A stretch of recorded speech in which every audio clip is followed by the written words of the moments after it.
Quando sei que vive, louve o nome do Senhor. Toda criatura se derrame aos seus pés, ao som de sua voz, o universo se desfaz. Não há outro nome comparar, tão grande eu sou. E mesmo sendo pó, o mundo em mim confessarei que céus e terra passarão,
aves do céu cantam para ti, as feras do campo refletem teu poder. Quero cantar, quero levantar as minhas mãos a ti, a ti.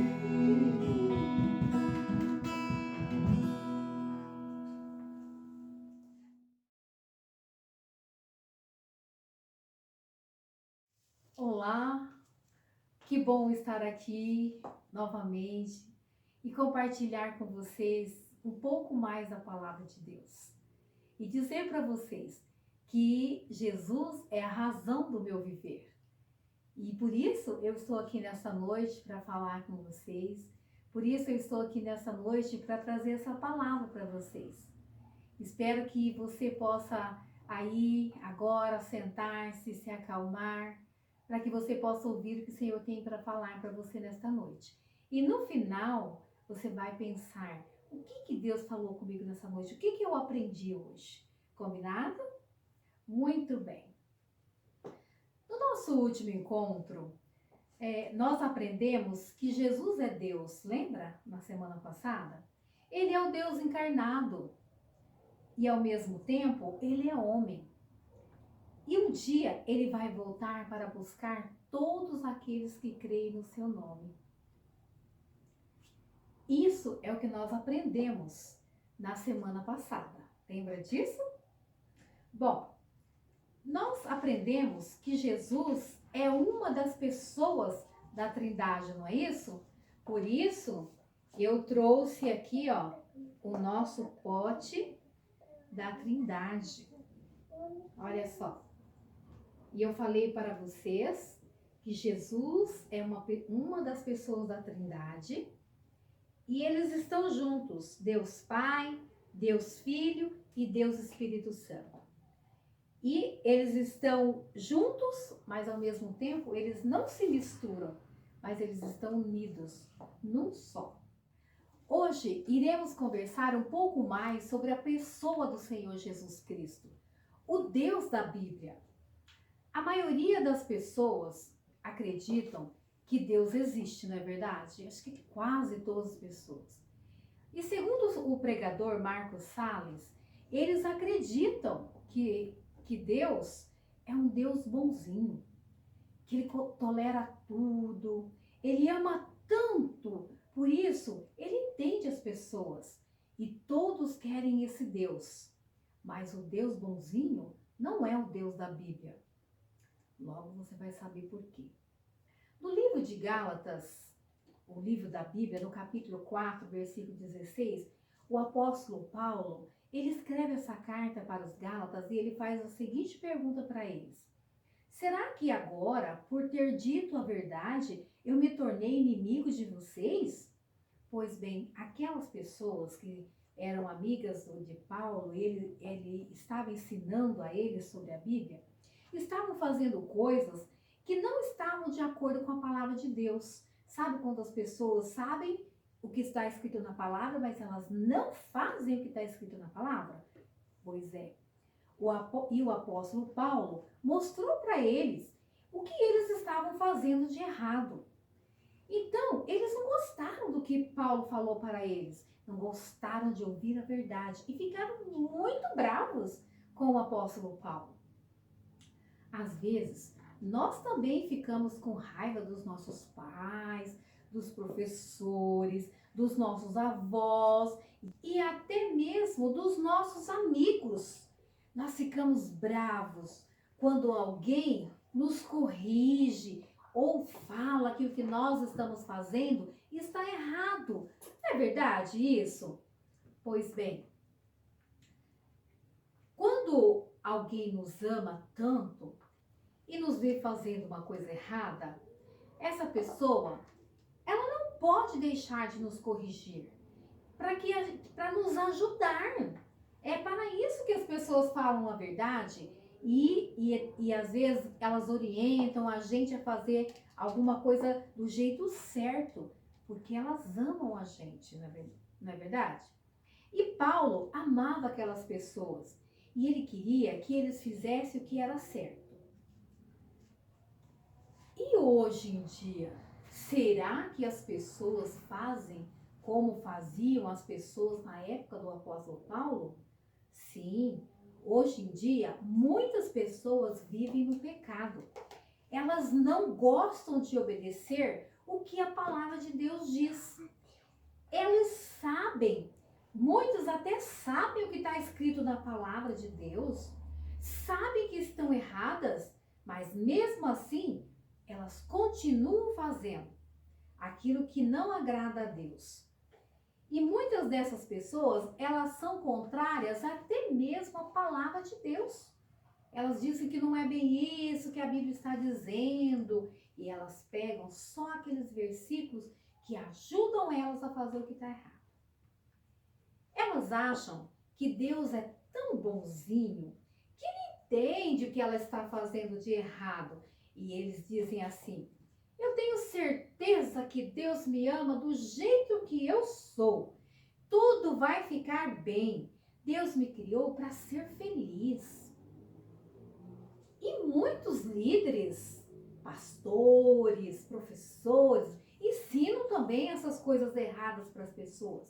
E eles dizem: não se preocupem, Deus é amor, Ele é tão bondoso e Jesus já morreu na cruz por você, morreu no seu lugar. Eu tenho certeza que Deus me aceita do jeito que eu sou. Tudo vai ficar bem. Deus me criou para ser feliz. E muitos líderes, pastores também acabam ensinando as coisas erradas. E eles dizem também para eles: não se preocupem, Deus é amor, Ele é tão bondoso. E Jesus já morreu na cruz pelos seus pecados, morreu no seu lugar. E por Deus ser amor, você pode fazer o que você quiser com a sua vida. Porque depois, Deus vai te perdoar mesmo. Porque Deus é amor, Deus é perdão. É verdade, Deus é amor, mas Ele também é santo, Ele é justo e Ele odeia o pecado. Lembra o que aconteceu com Adão e Eva lá no Jardim do Éden? Por causa do pecado deles, eles ficaram separados de Deus. E eles foram condenados à morte, a ficar longe de Deus. E por causa deles, todas as pessoas da terra também ficaram separadas de Deus. Então, nós podemos afirmar que esse pensamento não está correto, porque a Bíblia não diz isso. E somente a Bíblia deve ser a nossa fonte de orientação. E o Espírito Santo, a terceira pessoa da Trindade, que está juntamente com Deus Pai, Deus Filho e Deus Espírito Santo, Ele é que nos ensina e nos mostra aquilo que está certo e aquilo que está errado. Ouça o que a Bíblia diz lá em 2 Timóteo, no versículo 3,16. Toda a Escritura, quer dizer, toda a Bíblia, ela é inspirada por Deus e proveitosa para ministrar a verdade, para repreender o mal, para corrigir os erros e para ensinar a maneira certa de viver. Olha que coisa maravilhosa. O amor de Deus é tão grande que Ele nos deixou a sua palavra para nos orientar, porque nela também, tudo que nós aprendemos na palavra vai falar de Jesus Cristo. E assim nós vamos conhecer o nosso Senhor Jesus. E conhecendo Jesus, nós também conheceremos o nosso Deus. Que coisa maravilhosa. Mas eu quero fazer uma pergunta para você. Eu falei para você que Deus não é o Deus bonzinho que as pessoas pensam, não é verdade? Que o Deus da Bíblia não é esse Deus bonzinho. Mas será que Deus é bom? Sim, Ele é bom. E esse é um dos atributos de Deus. Você sabe o que são atributos? Atributos são as características de Deus. É como Ele é, as coisas que Ele faz. Não podemos vê-los com os nossos olhos, não é verdade? Mas por meio da palavra, a Bíblia, nós podemos saber como Ele é. Vamos conhecer alguns atributos dele? Então vamos lá. O primeiro atributo de Deus é que Deus é bom. No Salmo 34, o versículo 8, diz assim: procure descobrir por você mesmo como o Senhor Deus é bom. Feliz é aquele que encontra segurança nele. Então a Bíblia diz que o Senhor é bom. Quando está falando aqui o Senhor, está falando do Deus Trino, Deus Pai, Deus Filho e Deus Espírito Santo. Ele é o único Deus bom e a única pessoa boa. A Bíblia diz que não existe ninguém bom. O único bom é Deus. E o segundo atributo, que é a segunda característica de Deus, está escrita em 1 João, no capítulo 4, o versículo 8, e diz o seguinte: Deus é amor. Ele é amor. E ele é o amor incondicional. Isso é, ele ama independente daquilo que nós somos. Ele ama a criança, ele ama o adulto, ele ama o idoso, ele ama o ladrão, ele ama o assassino. Ele ama, porque ele é Deus. E o amor dele é perfeito. Não é como o nosso amor. Nós sempre amamos alguém, mas nós queremos alguém em troca. Se a pessoa não gosta da gente, então eu também não gosto dela. Mas Deus é diferente. O amor de Deus é perfeito. O amor de Deus chama amor ágape. Significa um amor que ama independente do que o outro esteja fazendo. E agora nós vamos ver o terceiro atributo de Deus, a terceira característica dele. Deus também é misericordioso. Está escrito lá no Salmo 86, versículo 15: mas tu, Senhor, és Deus de compaixão e de amor, és sempre paciente, bondoso e fiel. Esse é o Deus da Bíblia. O Deus que é bom, o Deus que é amor e o Deus que é misericordioso. E agora nós veremos o quarto atributo de Deus. Deus é gracioso. O que será que isso significa? Está escrito lá no Salmo 63, versículo 3, a tua graça é melhor do que a própria vida. O que significa isso? O que significa graça? Significa dar ao outro aquilo que ele não merece. Nós só damos ao outro o que achamos que ele merece. Deus nos dá aquilo que nós não merecemos. E o que nós não merecemos? Nós não merecemos o perdão, mas Ele nos dá o seu perdão por amor a nós, por meio da morte do Senhor Jesus. Essas são as características do Deus da Bíblia. Ele é bom, ele é amor, ele é misericordioso e ele é gracioso. Mas tem outras. A quinta característica, atributos de Deus. Deus é santo. Lá em Levítico 19, versículo 2, diz assim: sejam santos, pois eu, o Senhor, o Deus de vocês, sou santo. Santo significa separado do pecado. Significa separado de qualquer pecado. E por ser santo, mesmo sendo amor, Deus odeia o pecado. Mas, a respeito do Filho, ele disse: o teu reino, ó Deus, vai durar para todo sempre. Tu governarás o teu povo com justiça. Tu amas o bem e odeias o mal. Esse é o nosso Deus. Ele é um Deus santo. O Deus que não se mistura com o pecado e que não aceita o pecado. Ele aceita o pecador, mas ele nunca aceitará o pecado. E agora nós vamos para o sexto atributo de Deus. Está escrito em Deuteronômio, capítulo 32, versículo 4. O Senhor é a nossa rocha. Ele é perfeito e justo em tudo o que faz. Ele é fiel, correto e julga com justiça e honestidade. Esse é o nosso Deus. O Deus justo, o Deus de justiça. E por causa da justiça de Deus, ele não aceitará o pecado. E nós vimos ainda nesse último versículo que nós acabamos de falar, que o Senhor é a nossa rocha.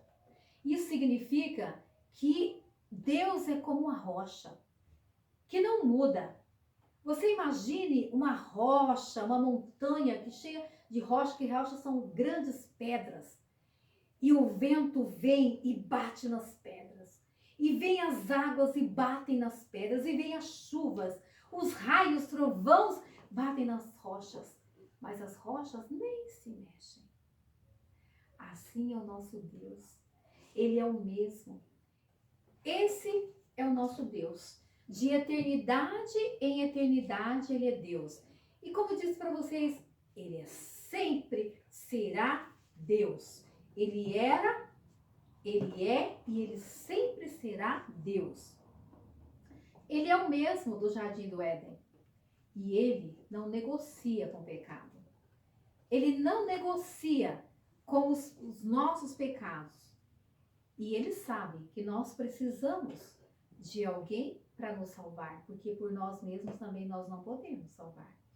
Mesmo que eu e você rejeite a Cristo por causa do pecado, porque algumas pessoas preferem o pecado, sabem que estão erradas, mas eles vão continuar fazendo aquilo que não agrada a Deus. Então eles estão fazendo uma escolha, eles estão deixando Jesus para poder andar no pecado, porque as duas coisas juntas, eu já falei para vocês, não dá, porque Deus é santo. Mesmo assim, Deus continua amando essa pessoa. Mas pela sua justiça, essa pessoa não poderá ficar perto de Deus. Porque Deus odeia o pecado. E Deus não pode contrariar a sua justiça. Então, como que Deus faz? Se Deus ama tanto o pecador e não quer ficar longe do pecador. Veja o que ele faz em João 3, 16 a 20. Ouça o que a palavra de Deus diz. Eu vou ler aqui na minha folha, porque eu estou lendo na linguagem de hoje, mas está escrito na palavra de Deus, em João 3, 16 a 21. Porque Deus amou o mundo tanto, que deu o seu único filho, para que todo aquele que nele crer não morra, mas tenha vida eterna. Pois Deus mandou o seu filho para salvar o mundo, e não para julgá-lo. Aquele que crê no Filho não é julgado, mas quem não crê já está julgado, porque não crê no Filho único de Deus. É assim que o julgamento é feito. Deus mandou a luz ao mundo, mas as pessoas preferiram a escuridão, porque fazem o que é mal. Pois todos que fazem o mal odeiam a luz e fogem dela, para que ninguém veja as coisas más que eles fazem. Mas os que vivem de acordo com a verdade procuram a luz, a fim de que possa ser visto claramente que as suas ações são feitas de acordo com a vontade de Deus.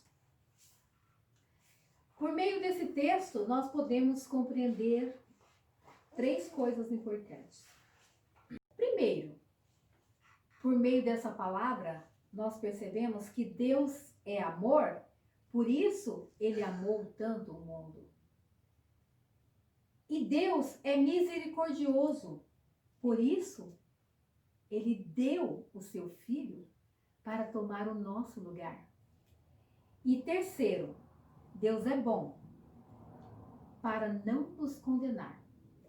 O que nós merecíamos era a morte, mas o Senhor tomou o nosso lugar, porque ele é um Deus bom. Então nós concluímos que Deus é amor, Deus é graça e Deus é bom. A Bíblia diz que todos pecaram.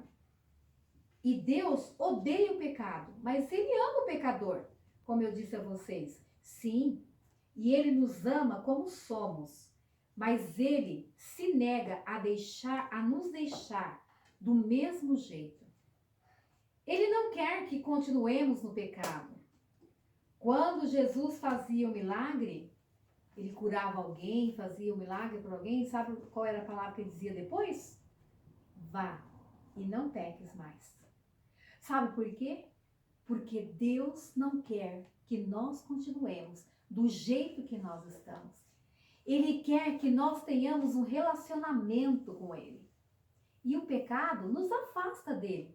Por isso que ele diz, vá e não peques mais. Vamos ter um relacionamento. Ele planejou um meio para nos transformar. Ele mandou o seu próprio filho morrer naquela cruz, no nosso lugar. Quem crer nele, no Filho, será salvo. E quem não crê, já está condenado, como nós acabamos de ler no nosso texto bíblico. Somente os que creem em Cristo e se arrependem dos seus pecados poderão se aproximar dele. Não há outro meio de nós sermos salvos. A Bíblia diz que somos pecadores. Se você vier para a luz, o seu pecado será manifesto e você será perdoado. Mas os que praticam o pecado não querem a luz. Eles odeiam a luz. E a Bíblia diz que Jesus é a luz dos homens. Ele é que vai trazer luz sobre o pecado e é ele que vai nos perdoar. O mundo ama o pecado e odeia a luz. Então, sabe o que fazem? Inventa um Deus que ama o pecado para continuar pecando. Por isso eu disse a vocês lá no começo que o Deus bonzinho não é um Deus da Bíblia. Só há um meio para nós, Cristo. Se nós não nos arrependermos, crendo em Cristo e na sua morte na cruz, nós estaremos condenados e separados de Deus para sempre. Quando nós reconhecemos que somos pecadores, o amor de Deus é derramado sobre nós. Você já recebeu Cristo? Houve um momento em que você parou diante de Deus e reconheceu que você é um pecador? Eu já fiz isso. Você já disse, Deus, a sua palavra diz que eu sou um pecador. Eu sei que o Senhor odeia o pecado, porque a sua palavra diz isso. A sua palavra diz que o Senhor me amou tanto, mesmo assim, do jeito que eu sou. E o Senhor deu o seu filho para morrer por mim, lá naquela cruz. E ele tomou o meu lugar. Eu creio que o sangue de Jesus Cristo derramado me purifica de todo pecado. E na sua ressurreição, ele me deu uma nova vida. Então você pode dizer, eu recebo, Senhor, eu recebo o Senhor Jesus em minha vida pela fé. Se você crê nisso, você está debaixo do amor de Deus. E mesmo que você peque, o sangue de Cristo é suficiente para te purificar de todo pecado. Que o Espírito Santo te mostre quem você é e quem é o Deus da Bíblia. O Deus de amor, o Deus da graça e o Deus que é bom. Vamos orar?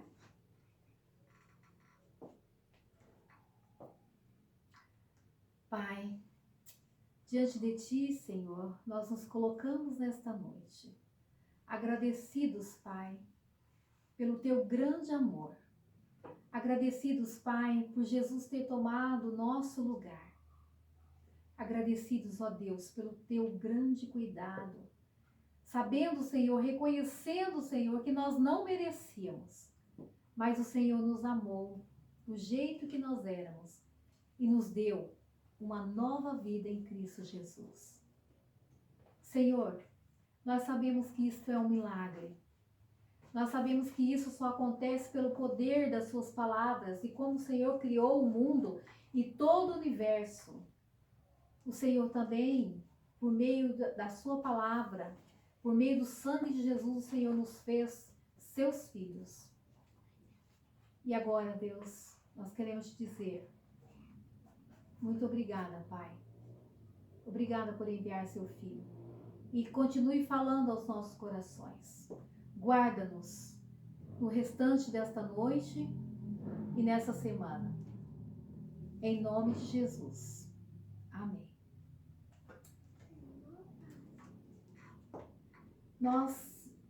Esta é a palavra que nós temos hoje. Deus falou com você nessa noite? Espero que sim. E eu encerro por aqui e eu espero vocês na próxima semana. Deus abençoe você e toda a sua família. Até lá.